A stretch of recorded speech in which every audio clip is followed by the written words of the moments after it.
Fala pessoal, Luiz Fernando, consultor especialista aqui do Sistema Metra. Estamos iniciando mais um podcast, mais uma vez com o nosso querido amigo Anderson. Muito prazer, Luiz. E hoje trouxemos um tema aí que vem gerando bastante polêmica entre as pessoas. É isso que é bom. Nós estamos aqui para esclarecer dúvidas do pessoal mesmo. Os riscos que compõem o PGR, Anderson. Obrigatoriamente eles devem compor o PCMSO e o ASO. Mas muitas pessoas acham que só devem compor aqueles que têm exames. Fala um pouquinho disso para nós, por favor. Aparentemente, o pensamento dessas pessoas não está errado, né?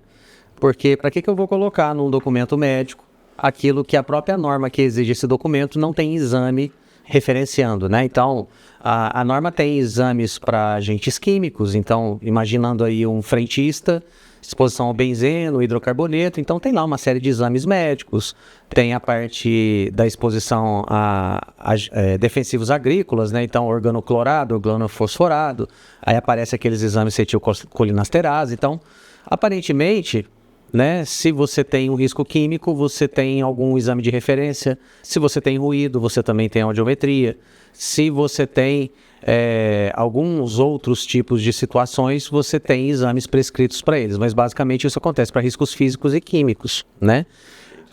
Para os acidentes, para os ergonômicos, também você fica meio a pé, porque não tem uma referência dentro da NR7 de quais exames você deva fazer.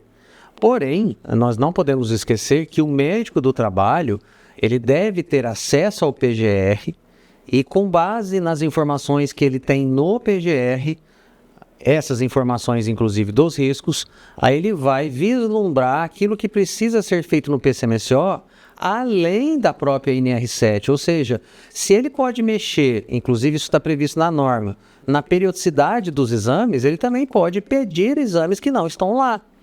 Então, o que vai acontecer? Imagina só se eu omito para o médico do trabalho que um profissional tem o risco de quedas de nível diferente, por trabalho em altura. Você entra em conflito com a NR35 porque diz que a condição, né, da aptidão do trabalhador para o trabalho em altura tem que estar registrada no ASO. Então, se você omitiu que ele tem um risco de quedas de nível diferente por conta do trabalho em altura, como é que o médico colocou que ele está apto para trabalhar em altura se ele não fez nenhum tipo de avaliação dessa condição? Então, tudo que você tem de risco lá no PGR deve ser praticamente uma cópia no PCMSO. E aí, você quer saber uma coisa? Eu tive um cliente que ele até já tinha um TAC, né, um termo de ajuste de conduta, então isso até é muito bom frisar, ou seja, ele já tinha levado uma multa por esse motivo, depois foi firmado um TAC dele se comprometendo a não mais fazer aquilo, deixar de fazer, passar a fazer o certo, e ele continuou não informando os mesmos riscos que tinham na época PPRA, hoje PGR, né? Eu tô até vendo o que vai dar esse negócio. Teve uma fiscalização do Ministério Público, o promotor do Ministério Público esteve na empresa para ver o cumprimento do TAC. Existiam outras coisas, principalmente NR12 para cumprir, mas na hora que ele pegou o PCMSO, ele viu lá que o PPRA não batia com o PCMSO. Então, existiam muitos riscos. E aí a alegação foi o seguinte, não, mas é porque esses riscos não tem exame. Então, a gente não coloca porque não tem exame prescrito, a gente só coloca aquilo que tem exame. Se você quiser ver qualquer exame de acordo com o risco que está aí, por exemplo, ruído, a gente vai te apresentar qualquer audiometria que você quiser, mas de outros riscos não. Que a gente vê, né? O pessoal, eles falam assim, tem risco de ruído, tem audiometria, então tá linkado ali com o exame. Sim. Mas o risco de acidente nem sempre tá linkado a um exame clínico, né? Exatamente. Então esse seria o erro dessa interpretação. Exatamente. E aí, se no caso da questão do trabalho em altura, por exemplo, a norma, a NR35 e a NR7, ela não determina nenhum tipo de exame específico. Mas, por exemplo, a NR35 diz que a organização, né, a empresa, deve procurar fazer exames que detectem, por exemplo, a existência de um possível mal súbito em altura. Perfeito. Bom, mal súbito em altura pode ser pressão alta, pode ser labirintite, pode ser algum problema no cérebro, né? Calcificação de ovo de solitária, por exemplo. Mal súbito pode ser uma taquicardia, uma braquicardia, uma alteração na aceleração dos batimentos. E tudo isso tem exame que pode detectar. E aí teve um cliente meu, por exemplo, que o médico do trabalho pediu um exame chamado gama-GT, glutamiltransferase. E aí, segundo o médico, ele disse que esse exame ele encontra alterações no fígado, processos inflamatórios, coisas assim, são termos médicos, eu não vou apitar nisso, mas de qualquer forma a empresa fez e descobriu vários trabalhadores alterados. E por quê? Porque muitos deles abusavam do álcool. Então, a alteração no fígado pode ser medicamentosa também, mas nesse caso, pelo tete-a-tete do médico com o paciente, abuso de álcool. Então você tem indivíduos trabalhando em altura abusando de álcool. A NR7 não está falando nada disso, desse exame, glutamiltransferase, para isso. Mas, de qualquer forma, o médico do trabalho, por precaução, pediu e achou. Achou indivíduos que estavam abusando do álcool. Então, são situações assim, né? Tem empresa que não faz, não mede pressão, não mede oximetria de pulso quando vai trabalhar em altura. Tem empresa que mede. Tem médico que fala assim, não, isso aí não tem nada a ver. O cara pode trabalhar em altura à vontade, a pressão dele não vai variar de um dia para o outro desse jeito que possa impedir ele de trabalhar em altura. Já outro médico fala, não, tem que medir. Porque justamente naquele dia, às vezes, você está perdendo a oportunidade de estar frente a frente com ele antes dele fazer um trabalho em altura. Então, são essas situações. Esse seria um exemplo prático de como funcionaria num consultório, por exemplo. Né? Sim, você não tem um exame médico específico, mas o médico do trabalho recomenda, todo mundo que for trabalhar em altura antes, passa aqui no ambulatório para avaliar a pressão. Legal. Ele pode determinar isso. Legal. E, Anderson, tem a questão própria também da relação com a NR7, né?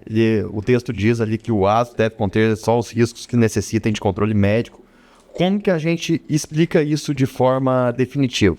Sim, só os que necessitam de controle médico. Não está falando só os exames que estão prescritos na NR7. Então, o controle médico pode ser simplesmente uma anamnese, uma conversa do paciente com o médico do trabalho.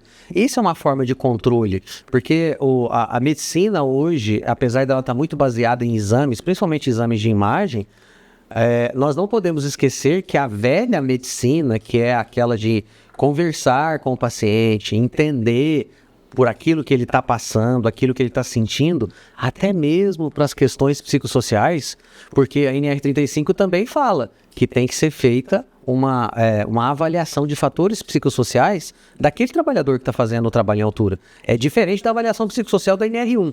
É uma psicossocial para ver, por exemplo, tendências suicidas, quem sabe? A gente pode ser até cancelado por usar essa palavra aqui, mas isso é uma realidade hoje. Sim. Quem faz trabalho em altura, quem faz trabalho em espaço confinado, quem faz trabalho com eletricidade, a questão psicossocial está muito ligada, porque o cara está o tempo inteiro em cima da navalha. E se ele não estiver bem, você decide ali fazer qualquer coisa. Ele pode acabar com a própria vida, acabar com a vida dos colegas, né? Então, são pessoas que estão numa linha muito tênue, muito tênue. E o trabalho, por exemplo, com explosivos. Eu presto serviço, por exemplo, com uma pedreira, tem gente que trabalha com explosivo, o cara movimenta 470 quilos de explosivo para fazer uma detonação. Você imagina se esse cara está sem juízo naquele dia, né? Então, o médico, às vezes, ele pode, uma vez por ano, no periódico, ou talvez uma vez a cada 6 meses, determinar, eu quero conversar com essa pessoa. Isso não está previsto na NR7. Sim. Mas, por quê? Porque lá no PGR tem o risco de explosão por causa do manuseio de explosivo. O médico viu aquilo, opa, peraí, eu tenho um cara que mexe com explosivo, deixa eu conversar com ele. Na anamnese eu vou ter uma conversa diferenciada com ele. E ele anota. Ele vai ter o feeling ali da conversa, né? Exatamente, ele vai anotar no prontuário médico a impressão que ele teve daquilo. Então isso também serve para efeitos preventivos de saúde ocupacional. Para que você, no final das contas, acabe prevenindo doenças ou acidentes. Então essa é a função do médico do trabalho também, prevenção. Não é só os exames prescritos que estão lá, certo? Perfeito, Anderson. Então, esse papo foi bem esclarecedor. Ficou claro o motivo agora do porquê os riscos do PGR eles devem estar dentro dos documentos do PCMSO e do ASO. E é importante a gente falar aqui para o pessoal também, Anderson, que o Metra já traz essa parametrização, né? Então, ao você cadastrar os riscos no seu PGR, ele já importa tanto para o seu documento do PCMSO quanto para o seu ASO. Anderson, obrigado por mais um esclarecimento. Eu que agradeço, foi um prazer. Estaremos juntos aí nos próximos capítulos também, pessoal. Tudo de bom, pessoal.